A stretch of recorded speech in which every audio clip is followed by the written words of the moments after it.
Robin. Time for Larry King. I wish I could do a Larry King impression, but I can't. All you gotta do is sound miserable. Garlic.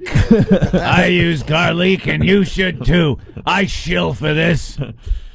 Des Moines, you're on the air. Welch's grape juice. It's got antioxidants. What? Well, Larry, what an irrelevant person. Unless he's interviewing somebody that's 80 years old on his show, he has not a clue what he's talking about. And who do they plop in front of him? Motley Crue. Motley Crue. I guess Motley Crue's getting back together. Yes. Big reunion tour coming up. Why wouldn't you have, I don't know, anybody else than Larry King doing this interview, introducing Motley Crue? The Motley Crue? The Motley Crue. As Larry likes to call them? No, he didn't. Oh, he called yes. them the Motley Crue. The Motley did. Crue. And then he doesn't even know who he's talking to half the time. And He doesn't know the members. He is awful for this.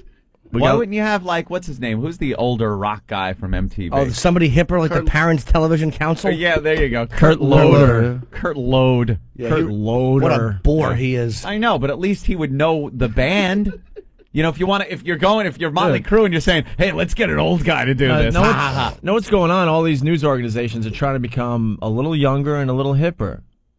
They really are. Larry King? Well, I'm not saying Larry King is going to get the job done, but you go back 10 years, CNN's not interviewing Motley Crue is what I'm saying. No. You know? No. So all of a sudden to Larry King, look, we're going to throw you in front of Motley Crue here. You think it has to do with, like, Brian Williams coming in? Yeah. The Brokaw, and they're really trying to young up the news organizations Brian Williams had Bob Costas on the other day, and all of a sudden they're doing a little interview. I'm like, this is not the news I'm used to watching all these years. Well, they were saying Brian Williams now is a very funny guy from what the news is printing. He's very funny. We wouldn't know because he blew us off. I know. The He blew pussy. us our show. Effing pussy. Scheduling conflict. We're going to have to reschedule the Brian Williams interview with you guys. Yeah, the conflict What's the he was problem scheduled with, to be on this show. Right. What's the problem with coming on our radio show? Well, let me play devil's advocate. Oh. This guy's stepping in to be Brokaw's replacement. He's got a certain thing, and he doesn't know. He just knows what he hears. Anal sex, where? All right, we'll call him tomorrow. That's all it is. When you put it that way. All right, well, thanks, Norton. When you put it that way, I'm leaving. Anthony Michael Hall blew us off. Why wouldn't? Oh, that's right. That's right. Anthony Michael Hall couldn't be bothered with this program. Ooh. Yeah, you're right. I guess you're right. Oh, I always do that too. Like if we just got bananas delivered, and what you do is you go ring ring, and you pick the banana up, and you pretend you're talking to it. Girls love it. They do. The girls laugh. Of course they do. John in the tunnel. What's up? Nah, I just wanted to be left on hold Why? so I could hear the show while I'm in the tunnel. Oh, he's in the tunnel. Oh, nice. Now this is a good fan, Certainly is. and watch how bad of a host I am. Oh, you're hanging up on. Don't do that. No, you can't hang up. What a dick. No, don't do. His only lifeline to the outside world from inside a traffic-filled. You sounded like Pesci right before he got shot. Oh no! We have great listeners and awful hosts. We're just Horrid. awful. We just don't treat our listeners right. Poor fella. He's in traffic. He wants to hear the show. Right, he wants to hear the Well, show. the signal, the only place you can't get it, I guess, is in the tunnel. So he was gotta get smart him. enough to call and have us, place him on hold, and there you go. They got to get what they're called the repeaters in the tunnels. They got those repeaters all over the place. Yeah, but they're not in They the just tunnels. haven't figured that part out yet. You got to get them in the tunnel, so when you're stuck in traffic in the Midtown Tunnel or something here in New York, you could still enjoy the program. Yes. All right. So Larry King interviewed Motley Crue. The Motley Crue. The Motley Crue. And we quickly got like 4 clips together. You guys are groovy. Is that the right lingo? Hey, 23 skidoo with the Motley Crue. It's You tool. the first one. I think is the most. I guess this one's kind of. There's not much to There's it. not much to it. But It's the setup though, and then we got 3 that are pretty funny. You know what it is? And It's just surreal to hear him with Motley Crue. Right. It's ridiculous that this guy knows nothing of this band. We're going to take you backstage now at the Palladium in So Los excited, Angeles. too. They're about to go on stage. First time together in a number of years. There's the crowd outside. All the crowd knows is they're going to see a major group. And there they are, folks. Motley Crue is back Tonight. Look at him all excited. Tonight. I guarantee that guy, Larry, doesn't know one Motley Crue song. Motley Crue is back tonight. Who the fuck are these guys?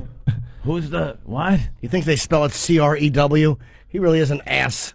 Jackass. There's Tommy Lee, the drummer and author of the New York Times bestseller Tommyland, Vince Neil, the vocalist, Mick Mars, the guitarist, The Beatles. and Nicky Sixx, the bassist. We'll start with Tommy Lee. All right, Tommy, how did this happen? I have no idea, actually. No, I'm just kidding. All the promoters were calling us and saying that all the fans wanted this, so we all got together and we pulled it together in true Motley Crue fashion. Like, the fans want it, so let's do it. Give it up to the fans. We made some new music, we did a new video, and we're going to go out on tour. But Vince, you had a bad breakup. What's going to change now? Well, we still hate each other, but we're tolerating. No, the good thing is me and Tommy have found a common bond in Peter Grigio. Yeah. Wow. My God, What? he got that real late. What are they saying? And Vince Neil's not lying. They hate each other. Of course they do. They're doing this for a nice payday. What? I don't even understand what you guys are talking about. You can tell he just read like a bio real quick. Now, you guys, how did you get this together? Now, Vince, the vocalist. Oh, it's like he's on the tarmac at Idlewild with the Beatles coming in. You just come off of your DC-3. I'm here on the tarmac at Idlewild Airport with the vocalist Paul McCartney. Maybe Larry should have partied with the guys before he interviewed them. Yeah, I passed out. I had a heroin needle in my arm when I woke up. I was snorting a line of ants with Ozzy last night when the Motley Crue came in. We're going to snort some ants today. That's right. And then we're going to snort some garlic. And then I'm going to go to sleep on my posturepedic bed. Let me tell you, people, you can't get a better night's sleep. Can I just shill a little more? All right, here's another clip. Larry talking to Motley Crue. This is where he's all confused between Nicky and Mick. Oh, he has no clue who Nicky or Mick are. And Mick looks awful, huh? Yeah, Mick has got some degenerative bone disease where his bones fuse together, and he also just had hip replacement surgery, and he's a good 15 years older than everybody else in the band. Yeah, that's right. So, when they got him, he was a lot older than the rest of the substantially, guys. and he's just But he was in that age bracket where it was still okay. Yeah. You're like at the high end, Yeah. but the rest of the band are pretty much kids. But then if you ever, years later do a reunion like this, you're the old guy. I hear he just looks awful. Oh, huh? he looks like the Crypt Keeper. He is pasty white. I talked to Eddie Trunk last night, and Eddie did a sit-down meeting with all of them, and he said Mick just looks like they dug him out of a grave and put a wig on him. Yeah, it he's looks in hell. bad. He's in hell. When is Eddie's show here? He broadcasts out of here, right? Yeah, on the weekend. Oh, okay, cool. All right, here's another cut. Larry talking to the gang. Yeah. Were you bothered by the fact, Nick, that Tommy got so famous? Was that Mick or Nick? Mick. Mick Mars. What was the question? I can't hear. Were you Yes, bothered yes, by the fact that Tommy got so famous? This is a really... Larry, you know what? This is a really stupid question. Why? It's not good. Were you bothered by the fact that Tommy got so famous? I was so depressed. I was befuddled. I didn't know what to do. Come on, Larry, you can do better than that. Tommy giving him on shit. No, I can't, quite frankly. I don't even know who you guys are. Who are you? Nick? Right. Nick, that'll cover it. They told me to do this interview or I'm going to get fired. What a dumb question. I didn't want to... Well, Tommy Lee's cock being so big, did that upset you? Right. Do you think you watched the porno? For Do a little research? Tommy, you're hung like a Louisville slugger. How does that feel? What was it like banging Pamela Lee Anderson McNick? Pamela Lee Majors. Who? What? Where am I have no clue where I am. But my tux bed, it lets me sleep at night. What a jack off. What is he doing? Looking like a buffoon. Why would he agree to this? Well, Motley who? No, Crue. Who? Crue. I have no idea. All right, here's another. Is this where he calls them the Motley Crue? No, that's coming up. Oh, I love that. Nicky's not depressed, is he? You're not down, are you, Nick? You're up. Hey, Larry, you got to come out and see one of these shows. Yeah, you start in January. How long are you going to be in L.A.? No, February. You and Tommy are going on tour in January. That's right. We headed up. We headed up. We headed up. So you're out on the road in January. He's got everything wrong. He doesn't know who these people are. I love this. What a buffoon. It's so uncomfortable. It's great. cringe. I wish I would have seen it. We got the video. The video's up on the website. I gotta see it because you can tell he's looking at the monitor at the wrong people and he's addressing the wrong guys. How long are you going to be in L.A.? I don't know, a day? Yeah. You idiot. What kind of question is that? That's a great publicist that they have to get him on Larry King. That's what that is. I guess so. He must have somebody else that he wants. How long you going to be in L.A.? He's used to his buddies, At Vegas, you're opening for what? And then closing at the Trop for a week? And you'll be there the whole month? Yeah, for the month of January. He has no idea what these shows are about or anything. You guys are kind of like a rat pack, but instead of singing and having cigarettes, you wipe your dicks in tacos. Maybe I could come over your apartment and crap on the floor. Like the old days. God. How long are you going to be in L.A.? That's an awful, I don't know what else to say question. He has not a clue. He's not very well prepared. He's Jim's on right. CNN, though. Yeah. He can't. This isn't like a college radio station. Picture one of your parents interviewing Motley Crue because it's the same thing. Yeah, picture asking, maybe if Nikki Sixx wants to get on the treadmill and lose some weight. Vince, there's a treadmill downstairs. Perhaps you don't have to have the, your road crew bring girls backstage so you can all bang them. Dr. Phil says when you give something up, you should replace it with something. He's got your mom's voice down already. One of the things they actually show in this clip is Vince Neil's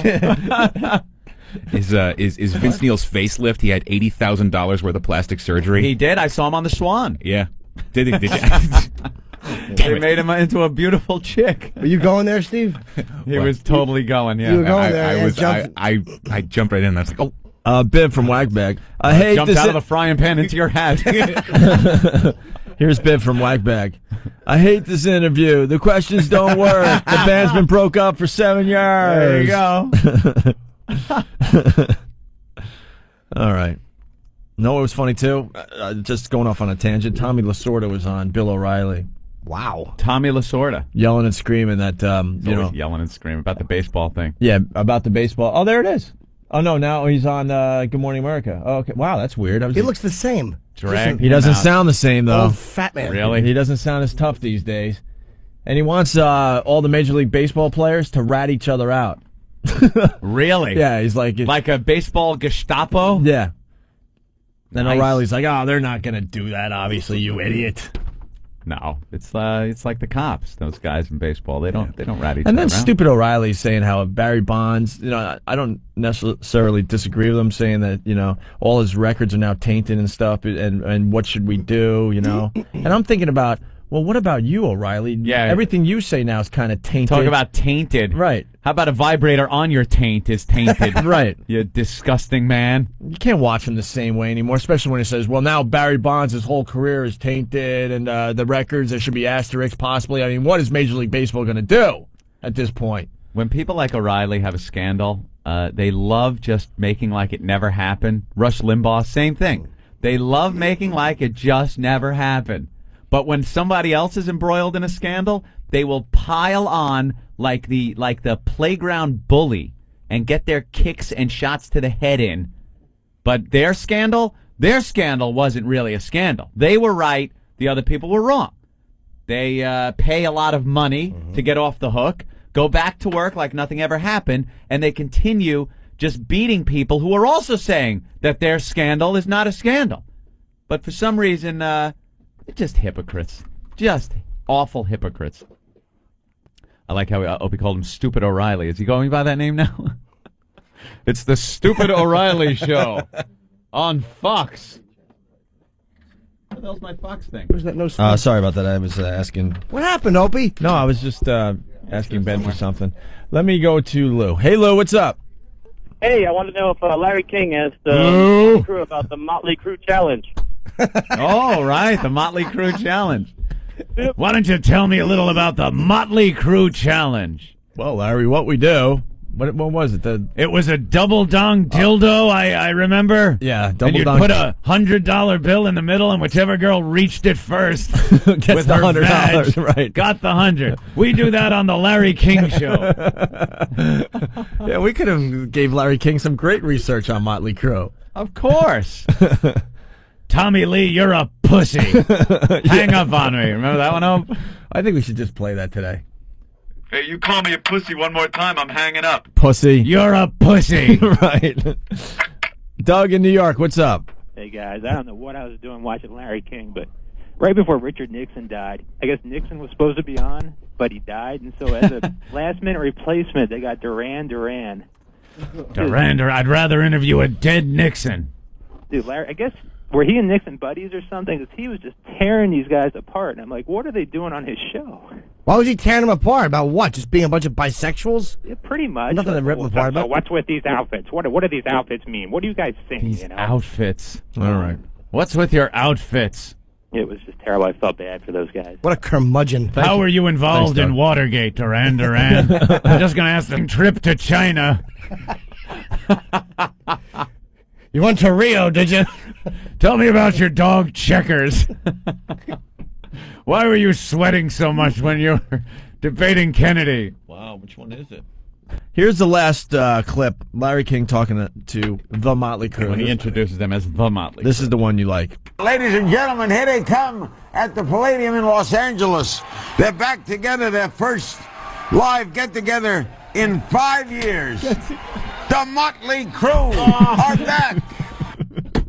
The Motley Crue are back for their first get-together. They're going to have coffee. My friend and I would like to have some coffee and cake. Yeah, I know that one.